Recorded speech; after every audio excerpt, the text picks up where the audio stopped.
Bab 1027. Bersumpah atas nama kultivator pedang. Di Pegadaian, Queen mengeluarkan sebuah buku kecil dan membolak-baliknya, lalu berkata, "Jangan bicara tentang bencana 5 dimensi, mari kita bicara tentang pelindung Tao itu. Pelindung Tao ini sebenarnya tidak sederhana, tapi tidak apa-apa, mereka tidak fokus sepenuhnya padamu sekarang. Jika tidak, kamu..." Berbicara tentang ini, dia menggelengkan kepalanya. Itu tidak benar, bahkan jika mereka semua mengincarmu, mereka mungkin tidak dapat membunuhmu.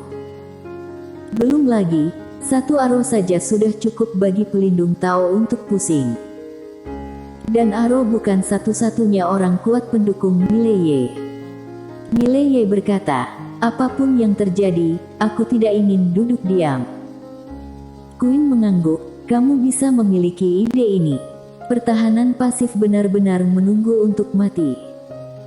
Saat dia berbicara, dia menunjuk sedikit, dan sedikit cahaya putih jatuh di antara alis Mileye.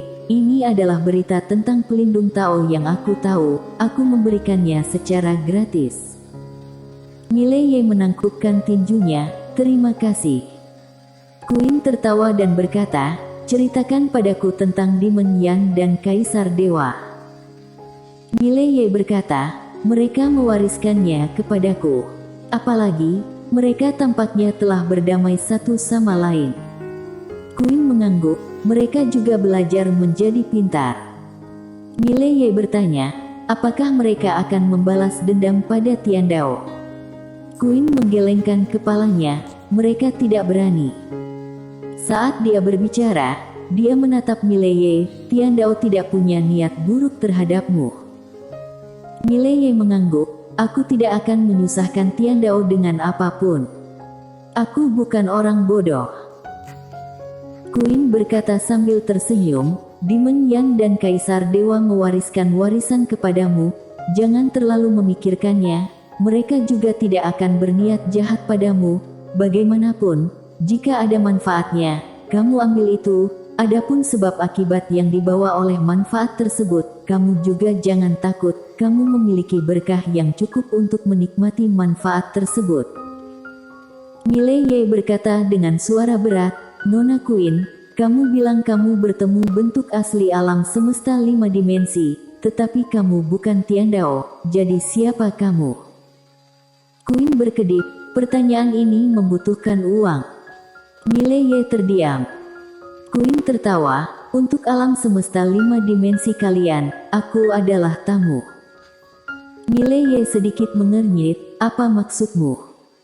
Queen menggelengkan kepalanya, "Tidak ada maksud lain.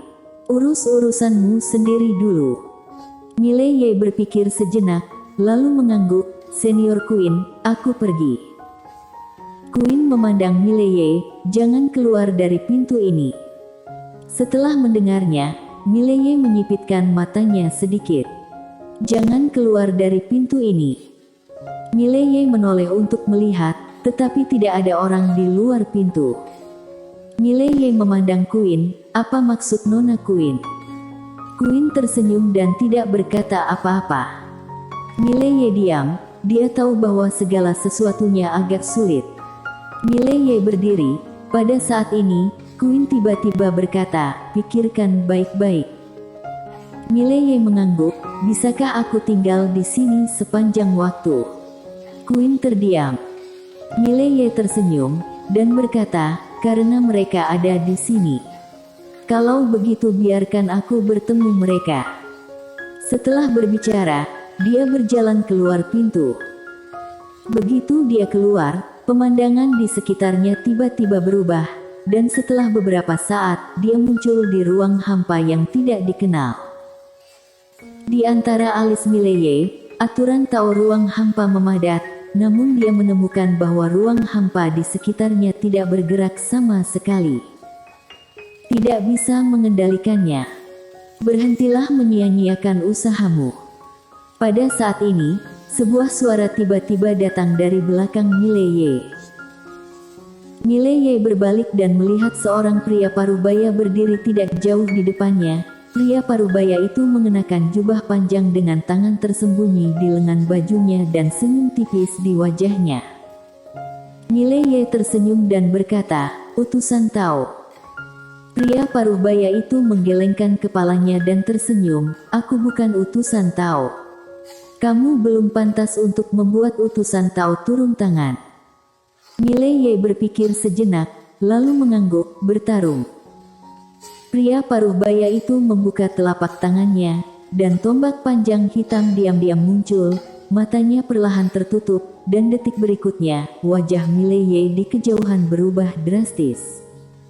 Bang! Mileye mundur puluhan kaki dalam sekejap.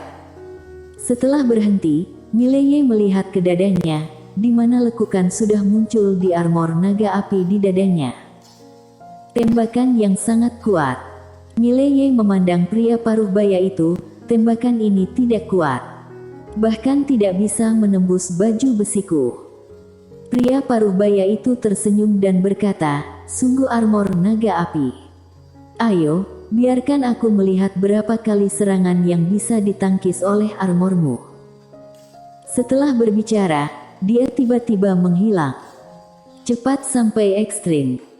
Mileye sedikit menyipitkan matanya, dan menusuk dengan pedang. Saat dia menusuk dengan pedang, Mileye merasakan kekuatan yang kuat di perutnya. Kekuatan yang kuat ini langsung menjatuhkannya sejauh puluhan kaki, tetapi sebelum dia bisa berhenti, sebuah tombak panjang tiba-tiba muncul di tenggorokannya. Mileye menginjak kaki kanannya. Bang! Kekuatan misterius langsung menekannya. Domain pedang. Saat domain pedang muncul, tombak panjang berhenti tiba-tiba, dan pada saat itu, Mileye kembali menusuk dengan pedangnya. Jelek. Pedang ini ditusukkan, tetapi menusuk di udara. Pria parubaya itu mundur puluhan kaki dengan kaki kanannya. Mileye memandang pria parubaya itu, sudut mulut pria parubaya itu sedikit terangkat, "Ayo lagi." Suara itu terdengar. Orang itu tiba-tiba menghilang. Dan pada saat itu, sayap iblis di belakangnya tiba-tiba muncul. Bang! Mileye juga menghilang. Bang! Dengan suara ledakan, Mileye dan pria parubaya itu kembali ke posisi semula, dan ada bekas luka pedang di wajah pria parubaya itu, namun tidak terjadi apa-apa pada Mileye. Pria parubaya itu menatap Mileye. "Sayap iblis dari leluhur iblis, sepertinya keberuntunganmu luar biasa bagus. Tapi, kamu terlalu bergantung pada hal-hal eksternal." Mileye tersenyum dan berkata, "Berapa tahun kamu hidup?" Pria parubaya itu berkata, "Bertahun-tahun, aku tidak dapat mengingat semuanya." Mileye tersenyum dan berkata, "Aku baru hidup lebih dari 20 tahun, menurutmu, saat aku bertarung dengan kamu, kalau tidak menggunakan benda asing, apa yang harus aku gunakan?" Pria parubaya itu berpikir sejenak, lalu mengangguk, "Benar. Ayo, biarkan aku melihat apakah hartamu bisa menyelamatkan hidupmu." Saat dia berbicara, dia tiba-tiba maju selangkah, dan menusuk tombak panjang di tangannya. Dengan tusukan tersebut, ruang hampa di depan Mileye langsung meledak, dan tombak panjang pun melayang ke udara. Tombak ini seperti berasal dari zaman dahulu kala. Dengan kesan kuno, kekuatan dahsyatnya langsung membuat ruang hampa di sekitarnya menjadi tidak nyata. Saat ini, Mileye membalik tangan kirinya, dan sebuah perisai persegi emas muncul di tangannya. Perisai Sumeru. Mileye mendorong ke depan dengan perisai di tangan kirinya. Bang! Perisai Sumeru bergetar hebat, dan kekuatan yang kuat berosilasi dari perisai Sumeru, dan pria parubaya itu langsung didorong mundur sejauh 100 kaki. Begitu dia berhenti, tombak di tangannya bergetar hebat. Pria parubaya itu memandang Mileye, "Kekuatan Sumeru, perisaimu." Mileye tersenyum dan berkata, "Aku baru saja mendapatkannya, aku tidak tahu kekuatannya sebelumnya, tapi sekarang aku mengetahuinya. Sepertinya tidak buruk." Pria paruh baya itu menatap Mileye. Mileye, kamu punya banyak harta. Jika aku membunuhmu, aku akan menghasilkan banyak uang.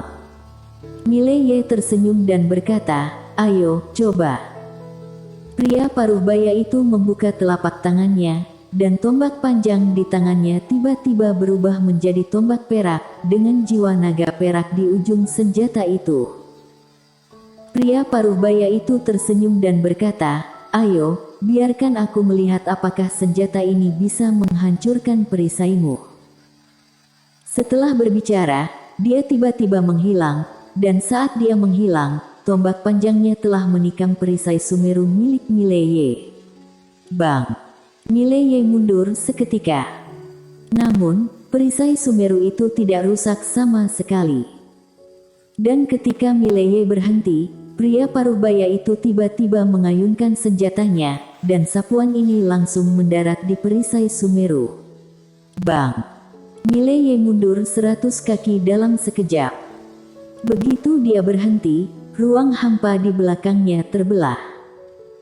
Mileye menatap pria paruh baya itu, dan pada saat ini, nyanyian naga tiba-tiba bergema, dan detik berikutnya, kekuatan yang kuat mengalir ke arahnya. Mileye menyeringai dan mengangkat perisainya ke depan. Kali ini, dia mengangkat perisai dengan kedua tangannya dan tidak menggunakan pedangnya. Bang! Sebuah ledakan terdengar seperti guntur bergema di lapangan.